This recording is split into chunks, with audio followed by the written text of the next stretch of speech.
Travis, Michelle, Baya, Bruce, and Specian. That's 9 floor votes total, plus 2 floor votes for the winner. The winner takes those 2 votes.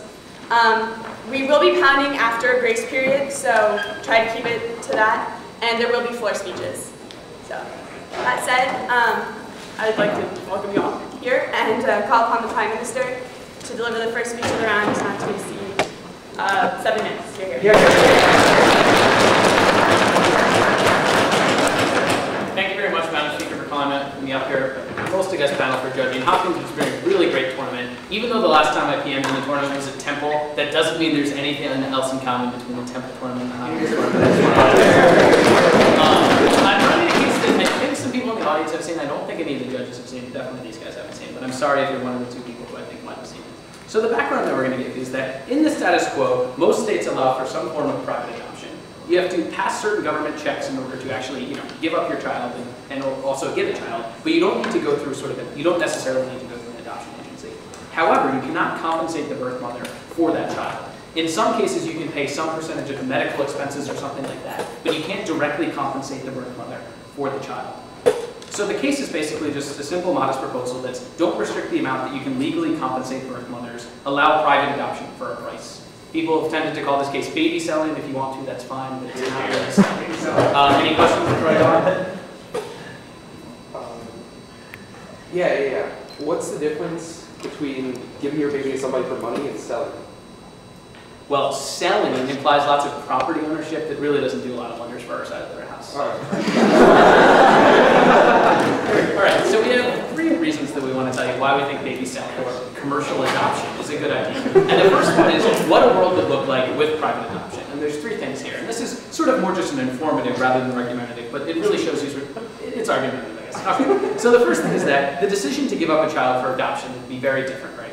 Right now, there are various financial incentives to actually keep kids, such as welfare or tax cuts if you have children, things like that. Since these things have been implemented in the 1960s, the number of families who actually don't give kids up for adoption have increased because they have these financial incentives to keep kids, even if they don't necessarily want them. So basically, it's reasonable to think that sort of adding this financial incentive on the other side will lead to more kids being adopted. That's pretty simple. The second thing is the decision of whether or not to have kids would not actually be very different, which I think is a little counterintuitive. Because there'd be so many more kids who'd presumably be up for adoption in this very competitive market, I don't think the price for a child would be so much that it would be worth necessarily going through sort of the laborious task and emotional task of having a child and then giving it up to someone. So I don't think necessarily the decision to have a child would be that different, but certainly the decision to give a child up for adoption would be very different. And finally, the third point under this is that the kids who would be adopted, and they'll certainly argue against this, probably, won't actually view themselves or view other people who were adopted this way particularly differently. They'd be living in a society just like everybody else, and most people wouldn't necessarily know that they were adopted or commercially adopted. I think it wouldn't necessarily be that different for these children if they were adopted commercially or adopted regularly or simply born to their natural parents. So the second point I want to talk about is benefits to parents. And there's 3 points under this as well. First is the adoptive parents actually can get the kids that they want. And this is very important because there's lots of people today who are unable to have children for one reason or another. And in lots of cases can't actually get children in any means because there's generally sort of a baby shortage when you're going to adopt. And there's really harsh criteria. What this would do by increasing the number of children who would be up for adoption, I'll take you in a second, is allow people to actually fulfill their life's goal of having a child by having some sort of access to the adoption market. Sure. So this is part clarification, but also part argumentative point. At what age is it no longer accessible to sort of like say, okay, you can adopt my child for money? Where's we going to do this? I think we're probably pretty much, I think most of the arguments are pretty much okay if you're like under 18. I think in most all cases, because most people don't want to buy or commercially adopt like 6 or 7-year-olds, because very few people actually adopt 6 or 7-year-olds, it would probably be almost unanimously like infants or people who are just born. If you guys want to sort of debate around the edges, it'll be a really shitty round. But I don't think So the second benefit to parents is that birth mothers will get compensation, right? And this is not just sort of a benefit of people having more money to spend, even though that's good depending on what they want to do with it. But since mothers who give their children up for adoption will probably tend to be less well off, this will be very helpful to them. The people who are most likely to do this are mothers and families who don't really have the financial means to keep this child, or even if it was an accidental pregnancy, presumably in most of those cases, just sort of socioeconomically and statistically, those are people who are less well off. So I think it will particularly benefit them to be compensated in this way. The third point under this is that the price of infertility treatments will fall which will also provide lots of, it's a good argument, David, will also provide lots of benefits for parents, right? Because there'll be less demand for fertility treatments if there's more children on the adoption market. Therefore, parents who don't really want to adopt but are looking to have their own kids, even though it's very difficult, and can't necessarily afford fertility treatments under the status quo, will actually be able to do this. So what this point shows is, for people who are unable to have kids either for health reasons or for financial reasons that can't afford fertility treatments, our side of the house solves for that problem. The third point I want to talk about is benefits to kids, and these are, not surprisingly for an after-round, very important. So the first thing is that kids will be in homes where their parents actually want them. So parents willing to sell their kids probably will only marginally want them. If they're really looking to just sell your kid for some sort of financial amount, they're probably unlikely to be great parents, because I think simply the devotion to the kid and sort of the willingness to take on some sort of personal hardship rather than just give them up for an amount of money indicates that they wouldn't be the most stellar of parents. However, parents demonstrating that they're willing to pay money for that child, willing to give up resources that they've spent a large amount of time earning, indicates that some level of devotion. It doesn't mean they'll be exceptional parents, but what it means is that there's some commitment to wanting that child as opposed to not wanting that child and giving them up for some amount of money. I think that's a really strong benefit for the kid who will be in a household with a parent who wants them. The second point here is, and again, this is going to be misconstrued later in the round, trust me, just about like these wealthier parents aren't better parents. That's not what we're talking about right now. What this argument is that kids in these households who are going to families that can afford to commercially adopt kids will have better access to basic human needs like education and healthcare, things like that. These are just generally more present in wealthier homes. It doesn't, again, mean that wealthier parents are better parents. What it means is that they're better able to provide for their children. So they're going to get up here and talk about sort of moral harms for the kids and sort of quirky things like this. But this is a really big pragmatic benefit that necessarily flows from this case. That people are going to be in households that are wealthier and going to have better access to things that come off of having more wealth, like education and healthcare. The third point under this is that mothers will actually be more careful about prenatal health. And this is sort of, again, another little counterintuitive argument, but pretty important here. Because presumably a healthy infant will actually sell for more on the commercial adoption market than a not healthy infant. If you're going to sort of, give up, if you smoke through your pregnancy and your child is like mentally retarded or whatever happens when you smoke through your pregnancy, you're unlikely to get the full price for your baby when you put it up on the you keep your child healthy and keep it, not smoke, not drink, things like that. It's going to lead to more healthier babies being born. The final point under here, and given everybody laughed at that, but probably laughed at this, is that there'll actually be fewer abortions. This is pretty obvious and actually pretty huge. Regardless of whether you think abortions are good or bad or should be legal or not, it's clear that many people, certainly teenagers who had some sort of accidental pregnancy and don't want the child, this is clearly a better means, right? If they're willing to sort of go through the decision to have a child, then they're just going to get some money out of it, which if they make the decision that they're willing to go through the emotional trauma of having a child and then giving it up, they should certainly be willing to do so. And that's certainly better, again, whether you think whether you think abortion is good or bad, better than like aborting a fetus. I think given all these reasons, we're very right.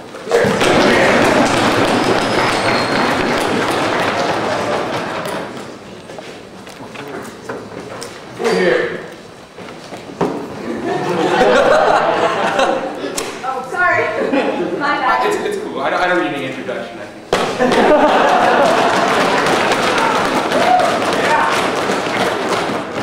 That said, thank you, Hopkins. It's turned into fantastic. I've had a great time. I always love coming back here. You guys, great round earlier today. Hopefully this will be a great round. Selling babies, thumbs up, right? And Mike, it's been spectacular. It will continue to be so, I hope. All right, that said, I'm going to first obviously talk about the perverse incentives here, because like one of the first key ops you need to make in this case is that it is bad to incentivize people having babies for money.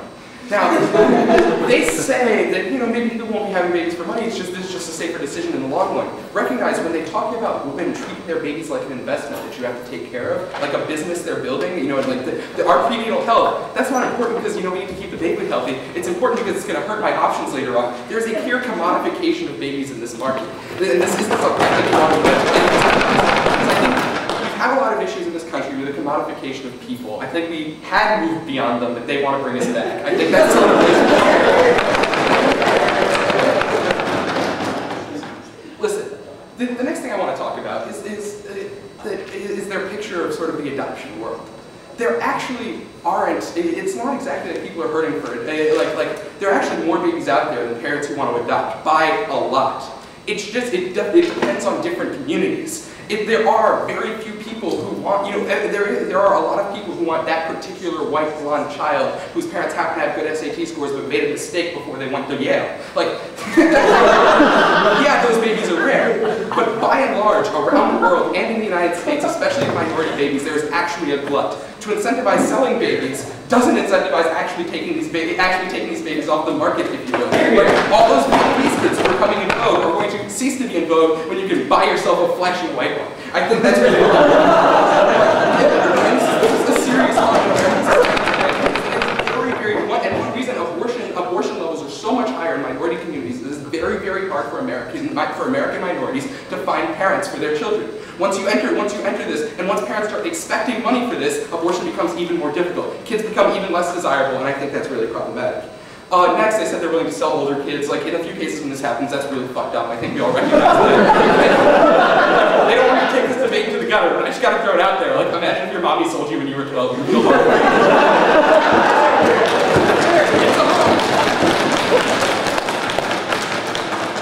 I talked about race and disparities in the abortion market as it exists in America today, but I think there's another part of this. There's the idea that you can actually enshrine racial disparities and other types of disparities between children, maybe in like IQ tests on a monetary value level. That means that when you can look at statistics that say the average black child in America gets sold for $10,000 less than the average white child. I think that's an incredibly dangerous place for America to go. Gets sold for a different price, and we all know, I mean, look, if you look at the magazines of a lot of these colleges, I know it happens in the newspapers, a lot of these colleges, people are trying to buy your eggs, women, and they pay more because of the colleges you go to. We don't want to extend that to babies. It's already really messed up when it happens with eggs. Sure. But here's the problem. It's already extended to babies at the point where you have to pay more for a white egg or white sperm in a bank as opposed to like a minority egg or minority sperm. Given that's already happening, why is this so much worse? That's not good, and that when you're dealing with actual people who are being sold here, right? Like, there is a baby. There's a different, and I think fundamentally all of us agree, despite, like conception begins then, or, birth begins at conception, I don't know, but all of us agree that babies are on some level more important than sperm. And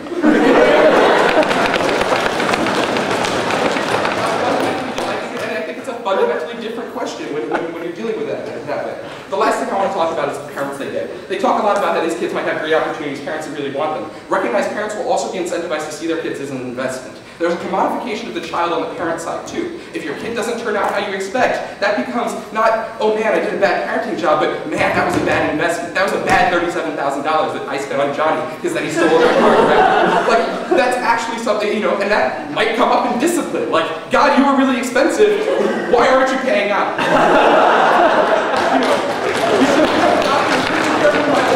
That's my game. You're Asian, damn it.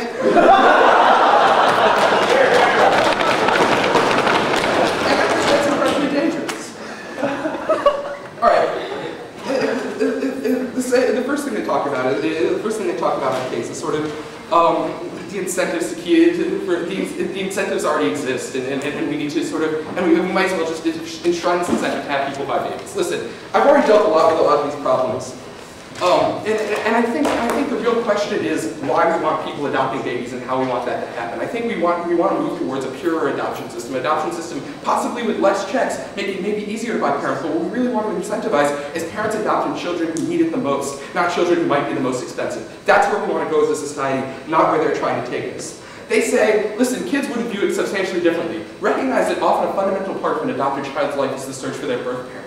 That becomes incredibly complicated when it's the search for their salesman or their investor or their grower as opposed to their birth parent. And it also complicates their relationship with their parent. If they find out later on that they've been paid for, that they cost a certain amount, that their life is actually worth a specific dollar amount. No, thank you. And I think that is actually very dangerous. They can do this, but it's already very, very difficult being an adopted child. There are, that's something that's very heavy. And if you're an adopted child with a dollar value, like, I think that's a very difficult thing to contend with. The next thing you talk about is adoptive parents get the kids they want. I think that what you have is adoptive parents pushing. I talk about eugenics, I talk about the problems like that. Adoptive parents are very, very self-interested in this case. I think what we want is adoptive parents getting the kids who need to get adopted, the kids who are coming from the poorest regions, or, I think that's why Angelina Jolie is doing all the service, adopting all these Vietnamese children. She's trying to show the world how it should work, not because they were really expensive and cute as a result of it. No, thank you. All right, the next thing they say is birth mothers get compensated.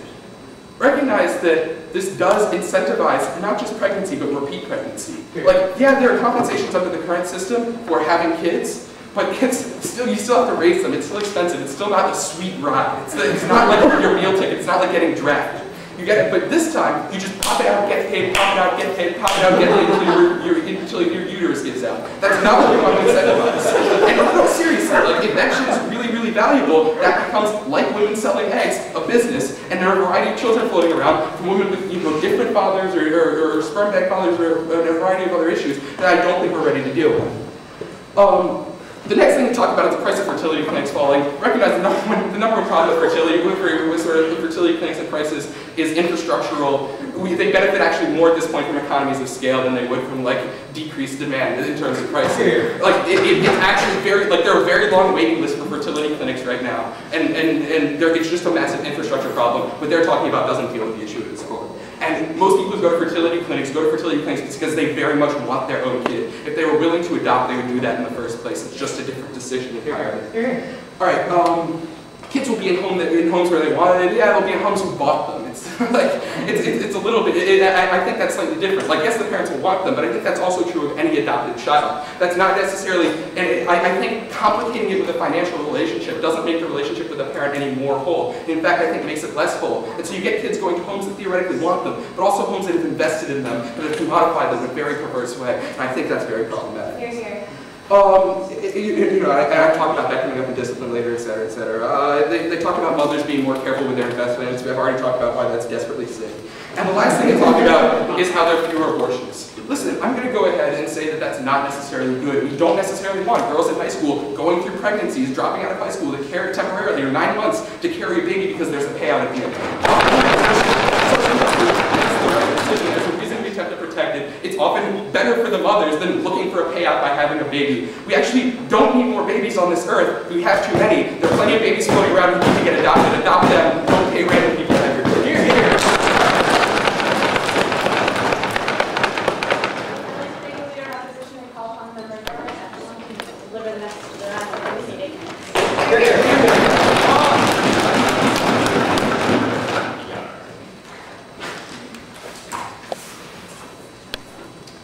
Members of the panel, the case that we brought forward today is the idea that private adoption, that is, having babies being selling and bought, is something that we think should be done as a matter of policy in this country. The opposition that we've gotten from our friends on Side Harvard most of this round is they're going to be buying babies. Can you actually believe they would think of doing something like that? It's so abhorrent. It's something of which we wouldn't approve. It's commodifying. It's treating them as an investment. Does anyone notice something about what I'm saying? None of what I've just said is actually an argument. None of what I'm just saying is doing anything other than stoking moral intuitions that you have. On our side of the house, we're saying, yes, this is a counterintuitive moral case. If it wasn't a counterintuitive, interesting case, we wouldn't have run it in a final round. We'd ask our friends outside Harvard to give us something a little more than, this seems immoral to us. We feel like this would be a world that we're uncomfortable living in. We're saying on our side of the house, we've given you arguments to believe this is a world that, despite our intuitions, we should be proud to live in, and it's one they haven't responded to sufficiently. The first argument that they give us off case is this creates the commodification of babies. You're putting a price on someone's life. Several responses. First of all, we do this all the time with in vitro fertilization. You're paying for life, and it's only a matter of time that's the difference there. Secondly, juries assign a dollar value to people's lives all the time. Compensatory damages in civil cases always go with this number. Guess what? Rich people are assigned a larger number. They get larger compensatory damages. We rate rich lives as more expensive, put a higher price on them than other lives. These are things that we practice in society. I'll give you one final example. The victims of 9/11, there was someone who actually sat down on a commission and decided, how much is each life that was lost here worth? We have, no thank you, as a social practice, the idea of putting a dollar sign on a human life in many circumstances, no thank you. And they need to do something more than saying, this seems strange, to respond to it. More importantly, ask them particularly, what is the concrete harm here? The people who are willing to sell their babies, who are willing to commodify them, are willing to commodify them anyway. They already share these beliefs. This is merely an exercise of those beliefs. So there's no concrete harm there.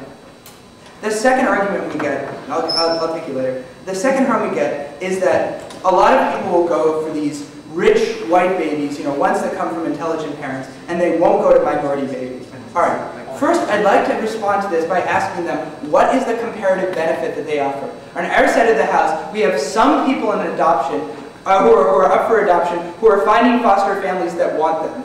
There are some babies that aren't, right? But on their side of the house, it's just this one set of babies. Maybe if they're majority white, majority wealthy, it doesn't matter. These people do not have foster families, right? So minority babies aren't affected either way by this. It's no comparative difference. But here's the bottom line for us. Listen, if people already have these beliefs that black people are worth less than white people, or poor people are worth less than rich people, intelligent people being worth more than less intelligent people, these beliefs already exist in society. The only question is, what is so offensive about people manifesting beliefs they already have? Listen, this will probably draw attention to racism and sexism and other forms of racism that exist in our society rather than covering them up. I don't see what's so advantageous about covering them. The third argument that they give us is that obviously it would be really bad to selling older kids. Listen, the type of parents who want to sell children when they're 12 years old are the type of parents who run families these children would not want to be a part of. They should be moved out of those families. Yes, this is obviously a terrible situation, but their answer isn't better. It's keep them in a family that would sell them. On our side of the house, we'd say people want to adopt majority babies. We're dealing with that for the most cases. In these side cases are obviously cases where they ought to be out of state. And then they repeat this argument that black children wouldn't do as well in the market, but that the racist beliefs are already there. Fourthly and finally, they say that parents in life will view their children as a bad investment if they don't turn out the way that they wanted to turn out. But listen, yes, you get some tax credits for being a parent. Yes, it's true that you might get welfare if you're very poor, although in those cases you probably wouldn't even be able to afford the babies in the first place. But the question is, would anyone actually think that they're netting positive income on having a child? Really, would sending them to school, giving them food and clothing and shelter truly outweigh the cost of having them? I think as a financial decision, it's a really poor financial decision. What does this suggest? This suggests that the people who would be making this decision would be looking for something other than a good investment when they invest in these children. I'd like to return to our side of the house. The first argument we give you is that since the 1960s, when we created financial incentives to have children that on your own, that adoption has gone down. On their side of the house, they say, listen, we want people in society, we want parents to be adopting children that need it the most. The only problem with their case is they haven't given us any mechanism by which more people are getting adopted on their side of the house. It's great that celebrities will adopt people from foreign nations, but that's not an answer to the problem of we have too many children who need families to go to who are going to be adopted to. We also make the argument that the decision to have kids won't change because it's not worth it financially. No response from them. They instead give us this argument that these children will engage in a search for a birth parent, and when they find out that their parents were willing to sell them, they'll be upset. Listen, if they find out their parents were criminals, if they find out their parents were alcoholics, if they find out their parents had lots of other bad character traits, they'll be upset as well. If their parents made the right decision, which was, I can't afford or I can't provide a good family or a good household for these children, that's why I put them up for adoption, they'll be happy that their parents made the right decision. I don't see where they're going with this. The second argument that we give you is the benefits to parents. We give you this argument about how adoptive parents, particularly those who are infertile, finally get what they want. They get the children that they wouldn't have otherwise had because they wouldn't be put up for adoption. I dropped the argument. Second argument under this, birth mothers get compensation. This is exacerbated by the fact that these birth mothers are primarily poor. They say this will lead to repeat pregnancies. Listen, now, I'm not a woman, but being pregnant looks pretty terrible to me. I can't imagine going under the physical and emotional cost purely to get a financial benefit down the road. But as Mike tells you, as the market grows wider and more people do this, the individual cost of the price you'll get for an adoption is not all that high, so there won't be much of a financial incentive for repeat pregnancies anyway. Third response to this, listen, if these people really want to do it, you need to give us some other reason other than it sounds kind of gross for them to not be able to do it. Finally, we say that the price of infertility treatments will fall. Cafritz sputtered around with econ terms for about 30 seconds and then settled on the argument that long waiting lists were the problem. Listen, the only difference between status quo, their side, and our side of the house is that the long waiting lists on their side of the house are composed exclusively of wealthy people who can afford these infertility treatments and not poor people who want to have children. We talk about the benefits to children when we say that kids will be in the homes of parents who wanted them. And they're like, kids will be in the homes of parents who bought them. That's definitionally our case, like many of the responses that they've given to us. Listen, these families want them. We've already established it's a bad investment for them. And comparatively, it's obviously better than the other families who wanted to sell them. Like, given the choice between having parents who wanted to sell you and parents who wanted to buy you, which option would you prefer? We further say that there's a commitment to wanting the child of the parents who adopted money for college. Once again, they're overestimating the amount of money that can be gained on this and underestimating the emotional and physical cost of it. We're very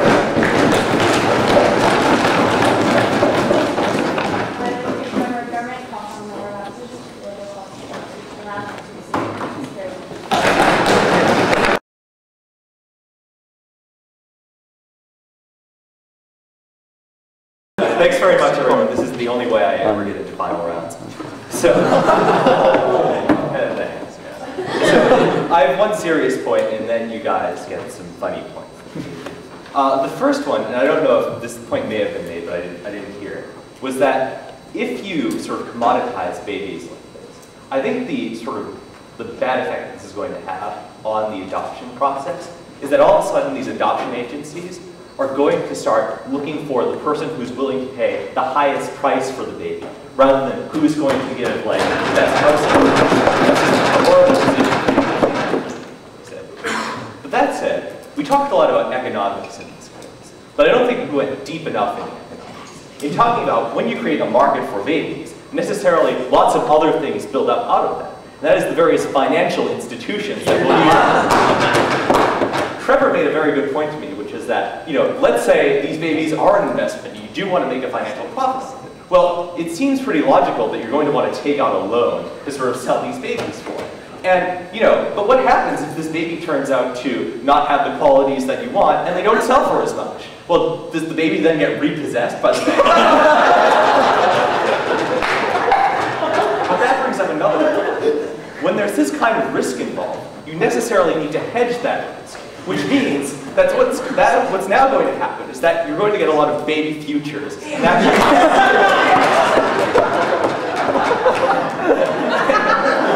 so that's going to be a market that's going to exist. The reason I bring this up is all these things are a little bit icky, to be quite honest. And which brings me to like my least favorite debate tactic, which is employed by Gov. Which is they ask you to explain very obvious moral points, like human beings shouldn't be commoditized. And they say, well, why shouldn't human beings be commoditized? And because they repeat this, they think that's an argument. However, I think it's their burden to show why human beings should be. Here. They don't want to.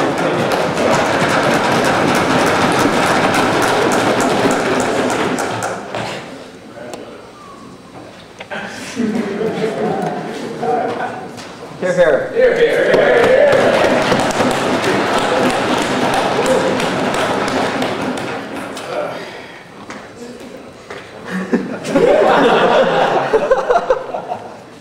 So I brought Chris's contracts book. On page 149, we learn about promissory estoppel. For anyone who knows what promissory estoppel means, and I'm not including myself at this point, I'm pretty sure what it means is that when you make a pledge to give a baby to someone, that pledge cannot be stopped unless there are overwhelming societal needs for that to be the case. And according to this contracts book, that means op has won the round. There are still many reasons to pick up Gov, and I'll go through them, but I had a couple of problems. First thing I want to talk about is something Wansley said that I thought was pretty hysterical. Because, they get up here and they go, we're going to make the throwaway argument about selling the 12-year-old. And Wansley gets up there and goes, well, anyone who sells a 12-year-old, we don't want them to have the 12-year-old. Now, me and Andy, we're talking about this. We're not so much worried about the person who's selling the 12-year-old. Buyer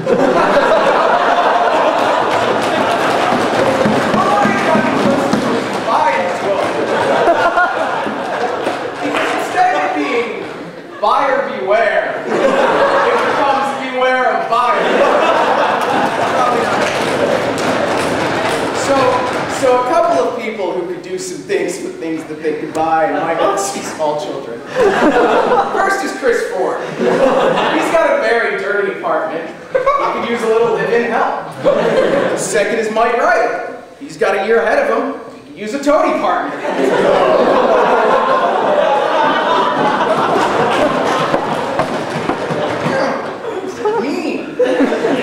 Unfortunately, Greco is gone. What about retail? Couple innovations Andy and I saw coming. First, bargain basement baby bins. Not just good for alliteration, but also Costco, Walmart, and Target. All of these things developed there. Mom and pop businesses, now literally mom and pop. The local baby mama, now an entrepreneur. I did have something about futures markets and trading in that, and unfortunately that joke was taken from me. But I want to close on something that's near and dear to my heart, and actually should be near and dear to Harvard's heart, and I'm surprised they didn't talk about this, because I think this could have won them the round. Now, everyone in this room has hit a Harvard team at one point or another running pollution credits. And one of the biggest ops to pollution credits is that a company will come in on one day and buy up all the pollution credits so that the price of pollution credits goes through the roof and nobody can buy any pollution credits. Now, say I had a lot of money and wanted to dominate the baby market. I'm just saying real harms on Psycho side. So for all these reasons, I'm proud to do something. I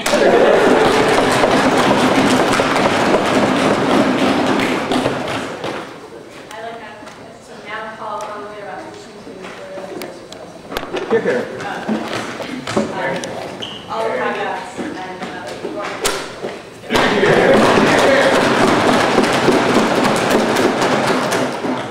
So, very briefly, this has been talked about by a couple other people, but I'm just going to briefly mention the gov tactics here. They get up and they say, they opt the case with what's wrong with the case. And that makes them sad. Guys, when you run a case about commodifying people, we're going to talk about commodification. I'm going to talk at length about why that's wrong. I think we've given you clear reasons why that's wrong, and I think it's just sleazy to just ask us for definitions over and over and over again to something that I think we've talked about enough. All right. I have two crystallization points. The first one is who helps more babies. The second is commodification. Recognize the number one thing they're doing on their side of the house, and this is absolutely crucial, is raising another barrier to adoption.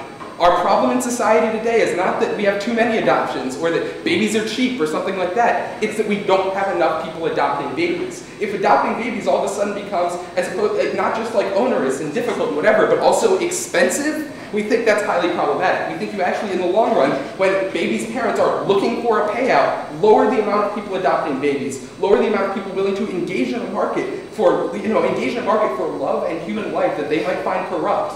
And I think that in the long run, you actually dramatically hurt a lot of children when you raise impediments to adoption.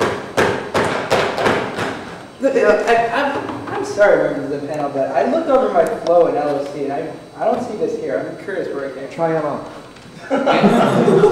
And also LOC, I talked about how there's going to be less adoption, how it's makes it more expensive. Like, just because you weren't listening and decided to whine, like, that doesn't make it new.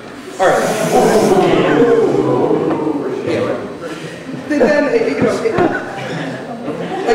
They then give us sort of a non sequitur argument. They give us a sort of a non sequitur argument about in vitro fertilization. I think Mike and I both dealt with it. Like, that's clearly wrong and not true. They're raising a series of barriers here. There are people who won't be adopting in the right way for the right reasons. People won't be giving up their babies necessarily for the right reasons as they do now. There are less babies adopted on their side of the house. There are people adopted in odd situations. All of this we find harmful. All of this is highly problematic. That's something we've continually hammered home. That's what you get on their side of the house. Not some fantastic market of babies where everybody gets sold, but a fantastically perverse market where people are commodified and things go down the tube. I think that's really terrible. The next thing I want to talk about, and the final thing I want to talk about, because it's really what this round comes down to, is the idea of commodification. The question is it wrong to address and to assess a dollar value to a human being? They get up and say, well, we do it in society already, so therefore it must be okay. Like, listen, I think we all find things wrong with American society. There's all things we wish we could limit. Like, just because we do something in American society, that's really not an argument for doing it. Like, guys. And I think that's pretty crucial. Here's the problem. When you commodify people, you devalue life because you attach a monetary value to it. When we hold life above everything else, the right to life, etc., when we hold that above everything else, the point is it doesn't have a monetary value. Things with monetary values are automatically devalued than things that are actually commodities that you can buy and sell and purchase and trade. We hold life on a different pedestal, and I think that's very good. I think that's one of the best parts about our society. I think it makes it more humane, a better place to live, and I think it's a better way to raise children and better environments to bring children up in is when they're not commodities, when they're not investments. We give points that they're funny, but it's actually serious. If your child who you've purchased doesn't turn out the way you want him to, we think that does raise problems for the child. That might come up. These are incredibly serious parenting issues that don't exactly happen in traditional adoption situations. When you have people having babies instead of abortions when maybe they shouldn't, that raises serious problems that don't happen in the status quo. What they're doing is giving us a small amount of mothers who are making a large amount of money. And that's the truth. People are, for desirable babies, people might pay a lot of money, but that's going to be a small number of desirable babies. The vast majority of babies who are currently going unadopted still go unadopted. A small number of people make a lot of money. You have some weird fucked up kids with weird fucked up relationships with their parents because they have a beneficial dollar value from day one. We think that's incredibly dangerous, that's problematic, and that's really what this case comes down to.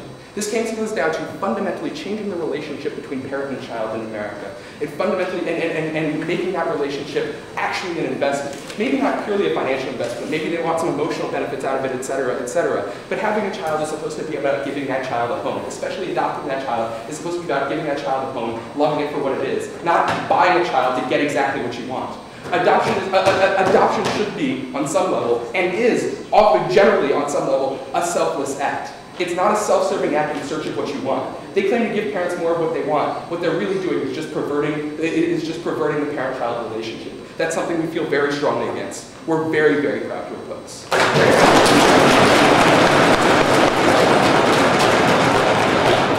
Thank you for your opposition. Talk on the Prime Minister in the class, which now has 65 minutes.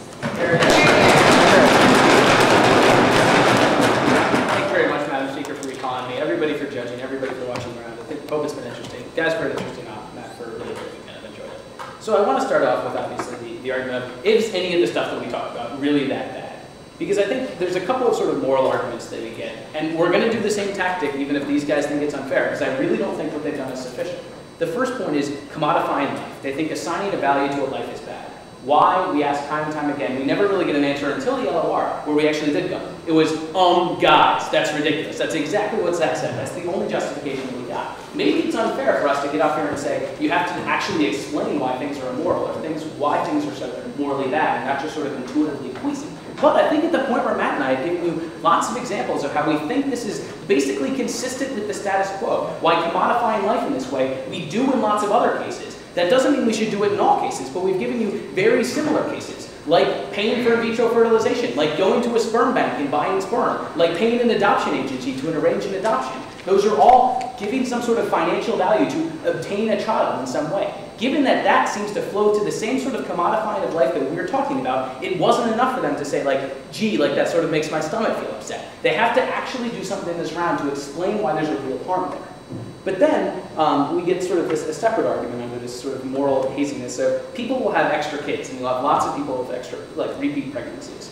One is, we argue time and again why this isn't necessarily going to happen, right? Because did they never even try to respond to, the moral harm, or the moral sort of, exhaustion of having a baby, that you're not going to put yourself through that. But moreover, again, this begs the question of, so what? Why is it so bad that somebody's going to have 10 kids when they otherwise would have had one and sold them?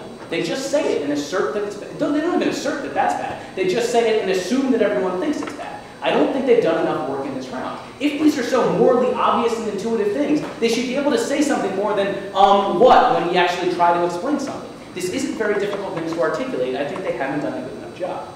But they also have other moral problems, like different values will be put on different races. I think we give a couple of examples again why this is already happening and it doesn't seem to be a big problem, such as when you go to a sperm bank and buy the sperm of a white baby versus the sperm of some minority baby that's valued less. That doesn't seem to be a big problem today. But moreover, I think Matt's response was actually pretty good, that this could actually bring out the issue, right? It could actually show that when you have these values being assigned different things, that people realize how in their own mind they commodify lives already. This really goes back to what Matt said in the speech that they never responded to. That if people are already having these beliefs, if they're already commodifying life and viewing a white baby's life more than some minority baby's life, why is it so much worse for them to actually act out on those beliefs? If those beliefs are already present, all this does is bring that out. Then we also have the other sort of moral argument is that older kids will be messed up, and like, isn't that messed up? Again, I think, as I said in my PMC in response, I think this is going to be an enormously small percentage of the case, so I don't think this is particularly important. What I think is really important is talking about the majority of the kids that'll do that. So that's what I want to talk about in my second point, the effects on kids. So that one of the harms that we get from them is that they'll feel less valuable. And the quote that we get from Mike in the MO, I guess it was, is that it's better for your kid to sort of see that you're not wanted rather than sold. But let's talk about what happens when you're a kid who's not wanted. You're not just like living in a household happily and you know that the parent doesn't want you, right? You may be abandoned on the street and like left to fend for yourself from the age of 4. You may be in a household where you're beaten and resented for being like alive and burdened in this family. These are really concrete harms that these guys never talk about. Unfortunately, probably a lot of people in this room, but probably maybe some of them don't know what it's like. But it's really crappy, right? To be abandoned by your parents or left in a household where you're being beaten and not supported. I think that's a big harm that they haven't dealt with. Even if you know that you're being bought, what that shows is not that you're a better parent or anything like that, but a desire to actually have a child.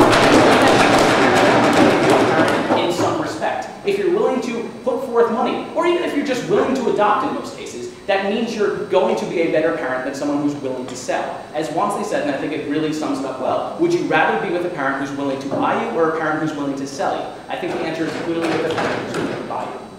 But the final point that I want to close on, and again, something like, it's nice that they talked about all the moral stuff for a while and didn't explain anything, but they never addressed almost any of the really concrete and fairly enormous pragmatic benefits that we give you. And the final thing that I want to close on is that these kids are getting into households that are wealthier, which again doesn't mean that the parents are better, but it means they're able to provide children with more education and health care. I don't think the biggest point of this round is to actually have more kids adopted. I think it's actually to have kids who are going to lead better lives. The only way they're going to do that is if they're in a household where they have money for education, where they have money for health care. They're not going to be in a household where, 1, their parents don't want them, and probably 2, their parents can't afford to give them some sort of valuable and meaningful life in some cases. If they have access to education, if they have access to health care, and if they're with parents who actually want them, they're likely to lead a more meaningful and fulfilling life, even though in the back of their mind they know that they're sold. I think given these pragmatic benefits and the queasy moral harms that they never have explained, we're still proud to propose.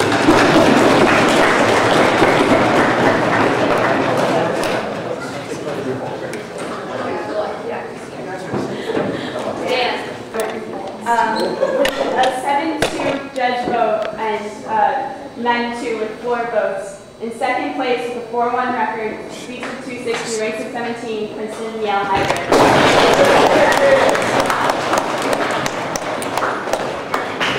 First place with a 5-0 record, speaks of 260.5 and ranks of 18, Harvard BC.